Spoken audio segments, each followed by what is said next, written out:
नमस्कार मित्रांनो, स्वागत आहे तुमचं आपल्या नवीन व्हिडिओमध्ये।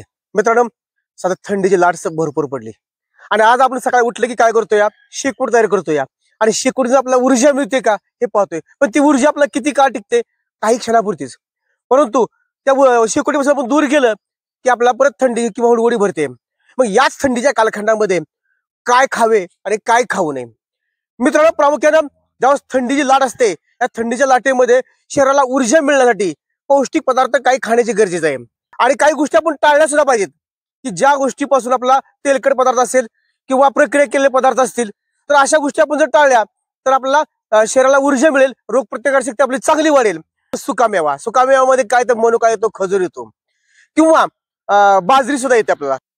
दुसरा मुद्दा आहे बदाम आणि तीळ। जर आपण थंडी दिवसात बदाम आणि तीळ जर खाल्ले तर त्याच्या माध्यमातून शरीराला आपल्याला ऊर्जा भरपूर मिळते आणि ऊर्जा मिळाल्यामुळे पचनक्रिया चांगली होते। त्याचबरोबर रोगप्रतिकार शक्ती सुद्धा आपली वाढते। पुढचा मुद्दा आहे बाजरीची भाकरी किंवा बाजरीचे लाडू। जर आपण बाजरीची भाकरी किंवा बाजरीचे लाडू जर खाल्ले, कारण बाजरी ही अतिशय उष्ण असते, याच्यामुळे शरीराला उष्णता भरपूर मिळते, ऊर्जा चांगली मिळते आणि काम करण्याची जी क्षमता आहे आपली क्षमता वाढते। त्यामुळे बाजरीची भाकरी किंवा आपण बाजरीचे लाडू जरी खाल्ले तरी आपल्याला ऊर्जा चांगल्या रीतीने मिळू शकते। मित्रांनो, पुढचा मुद्दा आहे, जर आपल्या शरीराला ऊर्जेची गरज असेल तर डोंगरी लसूण खाणं खूप गरजेचं आहे।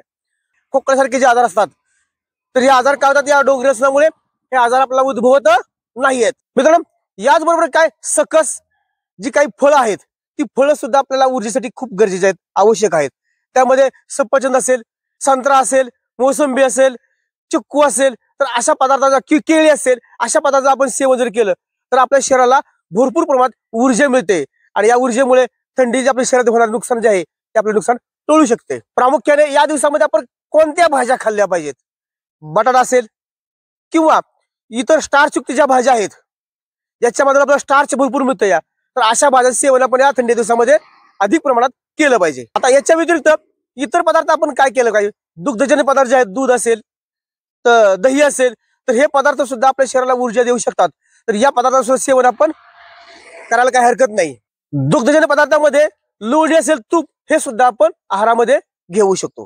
ते आपण पाहिलं की काय खावं, पण आता काय खाऊ नये। मित्रांनो, आपण काय खायचं टाळलं पाहिजे थंडी दिवसात, तर आईस्क्रीम सारखे जे थंड पदार्थ आहेत तर असे पदार्थ आपण खायचे टाळले पाहिजेत।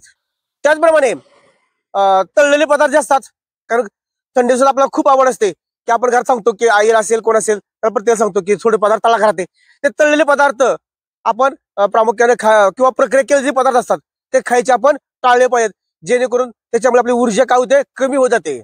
मित्रांनो, थंड वातावरणामुळे किंवा थंड हवामानामुळे पचनक्रिया आपली बिघडते आणि ही बिघडणारी प्रक्रिया असते। त्यामध्ये प्रामुख्याने आपण अति गोड पदार्थ खायचं आपण टाळलं पाहिजे।